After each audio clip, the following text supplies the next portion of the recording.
This is the Saturday, July 21, 2018 edition of the NCN News. I am Vishal Joseph. Thank you for joining us.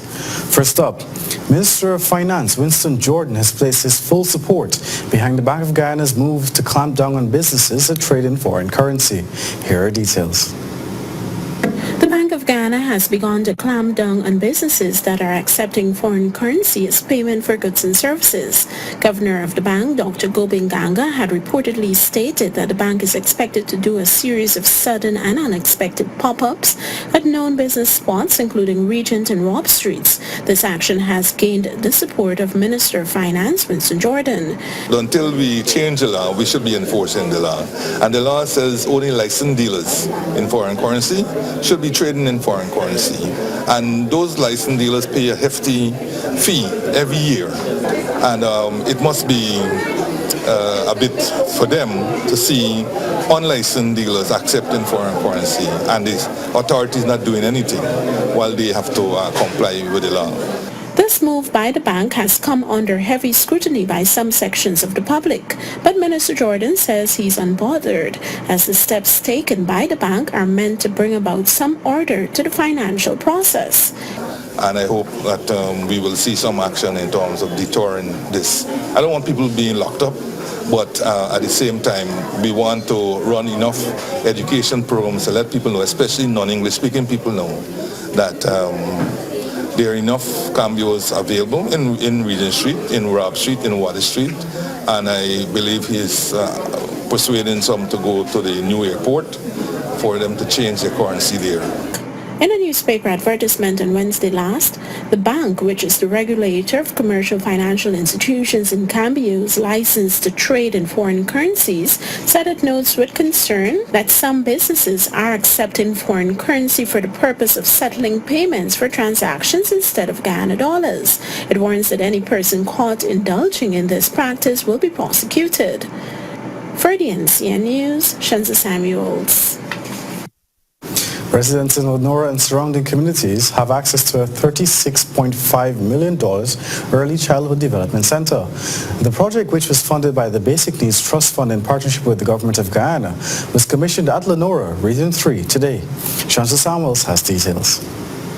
The newly commissioned Early Childhood Development Center at Lenora Region 3 is the fifth such project for 2018.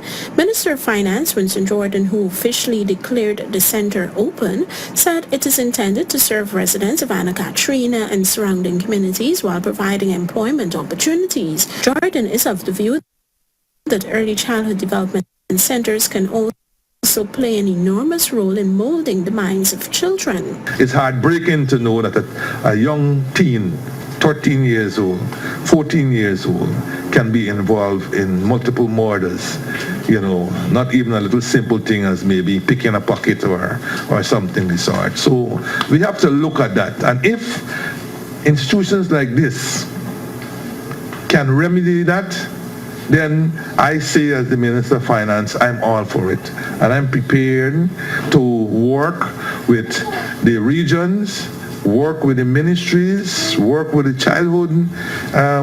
childhood department to make certain that we have more of these structures. Shani Renville, who will be benefiting from the center, told NCN News that prior to its opening, life as she knew it was very challenging. Because I would have to take a taxi to take him in and bring him out. Sometimes the rain falling, I have to wait. I would reach to work like a little after the normal time and all of that. So now that this facility open, it will be really, really beneficial for me. As part of this investment, 64 unemployed young people in surrounding areas were trained in early childhood development. 7 will be directly employed at the center. Another 3 persons have been identified to undertake studies at the University of Guyana in early childhood development. The BNTF Guyana office intends to approach the Ministry of Public Service to assist in providing them with scholarships. For the NCN News, Shanza Samuels. A child found wandering on Homestretch Avenue in Georgetown on Saturday morning has been identified by her parents. NCN understands that the child was staying at an aunt at Golden Grove, East Coast, Demerara at the time of her disappearance. The child, who appears to be around 6 years old, was dressed in a purple top with purple pants and grey slippers with braids in her hair. After being taken to the National Communications Network NCN compound by security guards, she was taken to the Isla Penitence police station. The Guyana Police Force is working with the Child Care and Protection Service to thoroughly investigate the situation. The cybercrime bill has been passed in the National Assembly with amendments to 2 clauses that infringe on press freedom and freedom of expression. But despite those amendments, the bill was heavily criticized in part by the opposition Progressive Party, PPP. Shanta Samuels reports. Prior to the passage of the cybercrime bill on Friday in the National Assembly, it was heavily criticized by the People's Progressive Party. The opposition's proposed amendment for the entire Clause 18 to be deleted with respect to the offences of sedition was not allowed. Opposition MP Anil Nanlal requested that the passage of the bill be delayed, claiming it does not protect free speech and the rights of citizens. This bill is a horrendous piece of legislation. A horrendous piece of legislation. It not only violates constitutional rights and freedom, it is simply dangerous to personal liberty and freedom. Meanwhile, the most contentious aspect of the bill was Section 18(1)(a), which indicated that a person commits the offense of sedition if he brings or attempts to bring into hatred or contempt or excites or attempts to excite disaffection towards the government established by law in Guyana.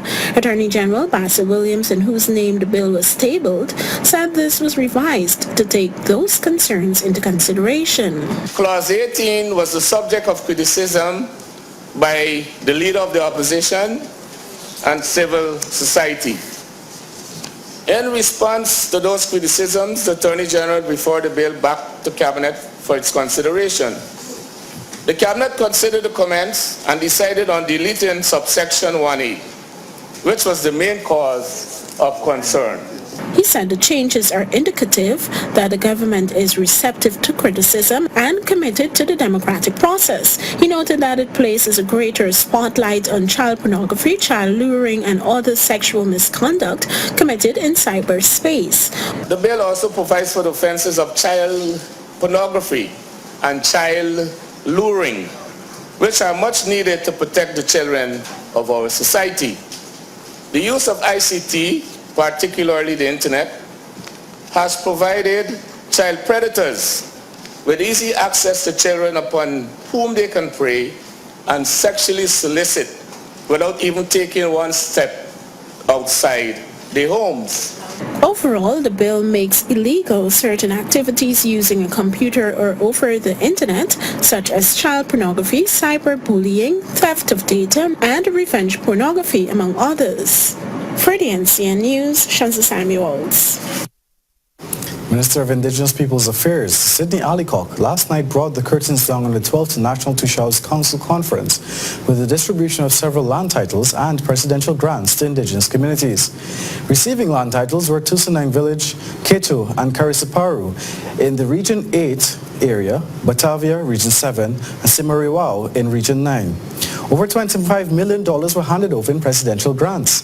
The Tushaus and senior village councillors were called upon by Minister Alicock to make good use of the land titles and presidential grants to ensure their community's progress.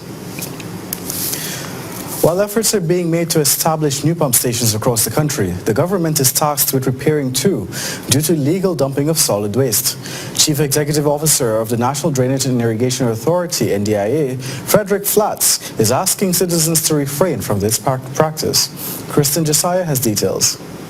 The National Drainage and Irrigation Authority, NDIA, is looking to commission 9 new pump stations and purchase 3 mobile pumps so as to increase the country's drainage capacity. 2 pump stations are expected to be commissioned at Herstelling, located on the east bank of Demerara, as well as Buxton on the east coast by year-end. These efforts are being made as the drainage coefficient throughout the coastland is very low. If rainfall exceeds 1.5 inches within 24 hours, flooding occurs.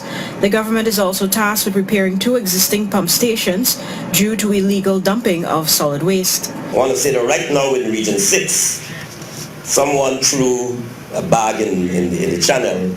Unfortunately, it got into the pump. And the cost of that repair alone is going to be about $5 million. Meanwhile, Agriculture Minister Noel Holder says that the government is committed to fulfilling its mandate of improving the drainage and irrigation system countrywide. Rest assured that your government is actively working to provide the necessary investments in infrastructure to raise your quality of life through proper drainage and irrigation. While there is much more to be done, I can assure you that the government is resolute in the building of more relief channels, more sluices to release water into the ocean and rivers, installing more pumps to complement the sluices, and increasing the holding capacity of water in the conservancies. A new pump station valued at $412 million was on Friday commissioned at New Hope and More. Reporting for the NCN News, Kristen Josiah. Minister of Public Security, Cameron Ramjitan, has admitted that there is an increase in illegal arms and ammunition in the country. He says a large number of illegal weapons are being smuggled into the country. Kristen Josiah has details. The police force recorded a 2% increase in robbery with firearms in the first half of 2018.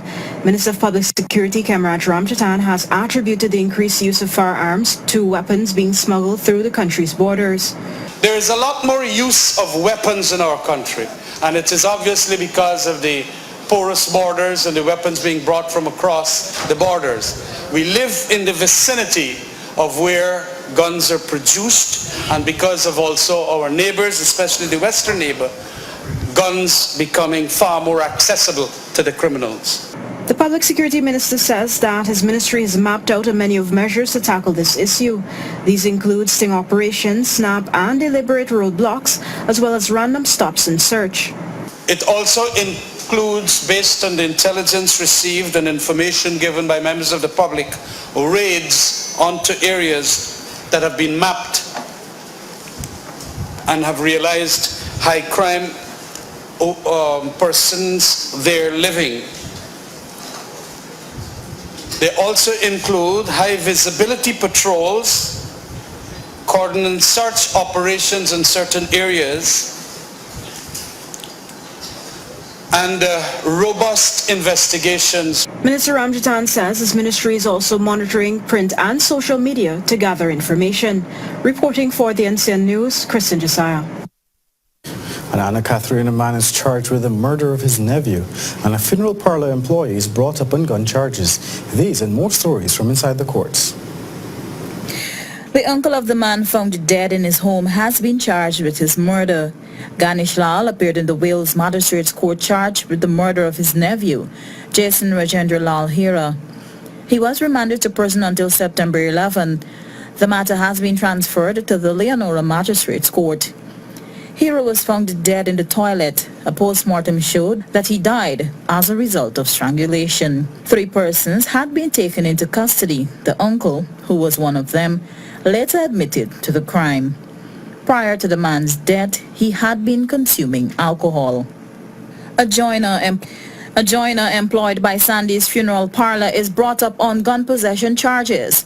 25-year-old Jason Prince of 753 South Bayfield Sophia was picked up by police on a sting operation on July 17 at Dennis Street with a .32 Taurus revolver. To the charge, Prince pleaded not guilty. On the day in question, police ranks from the narcotics branch intercepted a silver grey Primo with 3 men inside. Prince was the only occupant at the back, and the gun was found next to him. Attorney representing the defendant, Dexter Todd, stated that the gun was not found next to his client. He explained that the car was passing, and the car stopped by Prince, who was in the vicinity. He added that his client was at the back seat with the door open, and he was merely in conversation when the police came up. In his application for bail, he said his client was no flight risk and was willing to comply with the request from the police. However, Senior Magistrate Laurent Daly denied his bail and ordered that he return to court on August 24, 2018. In another case, Neville Haynes of Northeast La Penitence answered to a charge of fraudulent conversion. He pleaded guilty. On April 10, he pawned his uncle's household items, phones, and his wedding ring.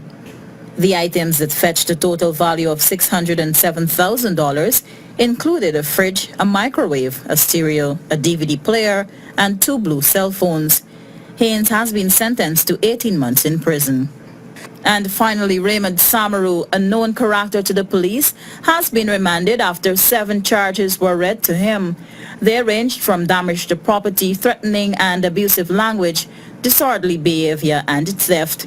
These incidents occurred on July 19, 2018. He caused damage to a minibus and threatened the owner. Police prosecutor Sanj Singh strongly objected to bail on the grounds that Samaru was a known character and that he has several other pending matters. He will make his next court appearance in Court 6 before Magistrate Dylan Bess on August 27, 2018. Nakasia Logan, NCN News. When the news returns, Jason Holder expresses confidence heading into the